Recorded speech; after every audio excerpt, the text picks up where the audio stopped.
Gajanan developers Pune यांच्याकडून आता पंढरपुरात इस्मावी कलश मंगल कार्यालय येथे साकारला जातो आहे भव्य गजानन टॉवर 10 मजली ट्विन बिल्डिंगचा प्रकल्प मजबूत आरसीसी फ्रेम रचना पायांसाठी वायू प्रतिबंधक उपाययोजना आयएस मानकानुसार भूकंप प्रतिरोधक आरसीसी रचना असलेल्या गजानन टॉवर मध्ये उपलब्ध आहेत अत्याधुनिक सुविधांनी युक्त 1022 स्क्वेअर फुटाचे 2 बीएचके फ्लॅट्स सुशोभित प्रवेश कक्ष सामायिक क्षेत्रासाठी अत्याधुनिक सुरक्षा यंत्रणा लिफ्ट आणि सामायिक क्षेत्रांसाठी वीज बॅकअपची सुविधा स्वतंत्र अग्निशमन यंत्रणा 2 मजली पुरेशी पार्किंग व्यवस्था प्रत्येक कार पार्किंगच्या ठिकाणी स्वतंत्र ईव्ही चार्जिंगची सोय सोलर वॉटर यंत्रणा प्रत्येक सदनिकेसाठी इन्व्हर्टरची सोय इस्मावी कलश मंगल कार्यालय शेजारी साकारल्या जात असणाऱ्या गजानन टॉवर मध्ये आजच आपल्या हक्काचा आणि आधुनिक सुविधांनी परिपूर्ण अलिशान फ्रीसाठी संपर्क क्रमांक 76 सध्याच्या काळात किरकोळ कारणावरून काही तरुण टोकाचे पाऊल उचलत असल्याच्या चिंताजनक घटना समोर येत आहेत.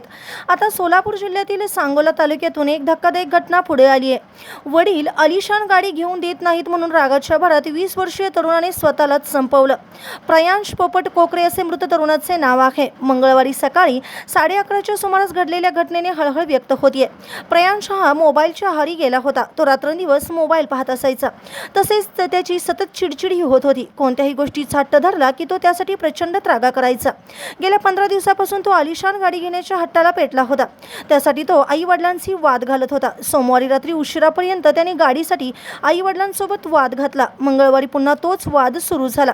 आई वडिलांनी त्याची समजूत काढली मात्र तो ऐकण्याच्या मनस्थितीत नव्हता. अखेर त्याने टोकाचे पाऊल उचललं.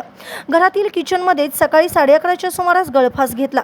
दरम्यान किचनमधील हृदय पिळवटून टाकणारे दृश्य पाहून कुटुंबियांना धक्का बसल्यास त्यांच्या आक्रोशाने आसपासचे लोक जमा होत होते. वडिलांनी त्याला तातडीने खाली उतरवून उपचारासाठी ग्रामीण रुग्णालयात हलवलं मात्र डॉक्टरांनी तपासून त्याला मृत घोषित केलं.